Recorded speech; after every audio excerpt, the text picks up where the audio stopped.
Hey, good afternoon, everybody. I wanted to go ahead and get this Lesson 5 devotion out to you. I'm sorry it's late.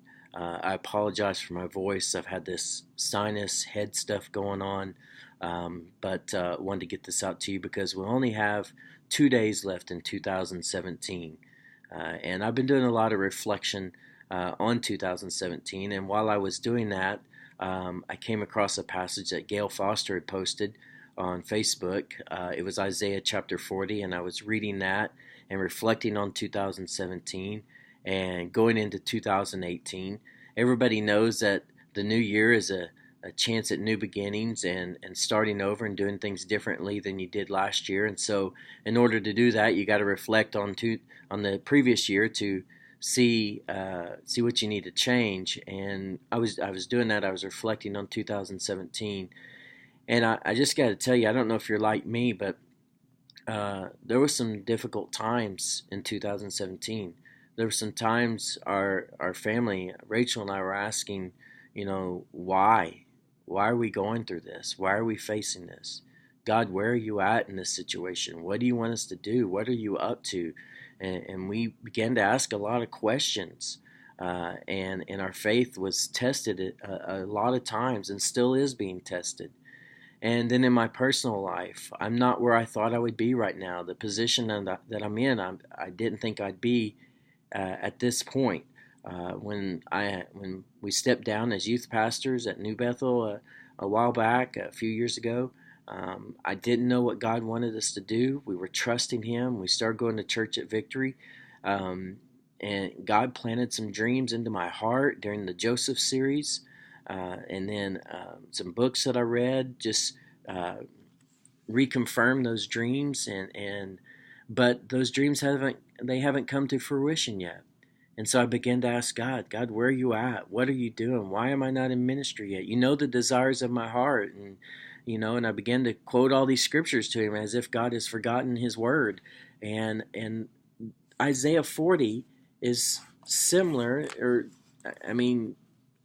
I'm living out Isaiah 40 right now because I'm asking all these questions. At times it feels like God is far from me. It feels like His way and His purpose and His plan is far from me and from my family. And my prayers aren't being answered. It's like they're hitting the ceiling. And Israel finds themselves in the same situation. They're under Gentile captivity. They're in desperate need, and some of them are losing their faith, and they're asking these questions. God, where are you at? Are you hearing our prayers? What's going on? And listen to what the word of the Lord says. Listen to what Isaiah tells the people in this desperate time.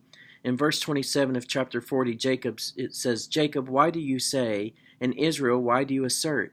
My way is hidden from the Lord, and my claim is ignored by my God. Sound familiar? You feel like God is hiding from you? His way is hiding from you? His word, He's not hearing your prayers?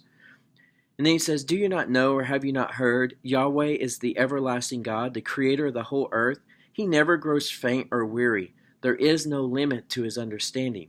In verse 29, He gives strength to the weary and strengthens the powerless. God has not forgotten about His creation. In verse 30, youths may faint and grow weary, and young men may stumble and fall. But those who trust in the Lord will renew their strength. They will soar on wings like eagles. They will run and not grow weary. They will walk and not faint. You may be in a position today where you feel like God's way is far from you. You may feel like your prayers aren't being answered. But it says here in verse 31 to trust in the Lord anyways, and God will renew your strength. As we go into 2018, make this passage in Isaiah your prayer. It is my prayer for my family. It is my prayer for you, that God will renew your strength, that He will give you strength when you need it. That when you stumble and fall, He will pick you up. When you grow weary, He will He will strengthen you and cause you to be able to walk and not faint. Because God cares about His creation. He cares about you and me. He is not far from us. His way is not far from us. And our prayers are being heard. We just have to walk in faith and trust the Lord that He has our best plan at His heart, that we have a purpose, as we say at church. He is for you, He's not against you, and you have a purpose and a plan, and He'll see it through. Just trust Him. God bless you. I love you. Happy New Year.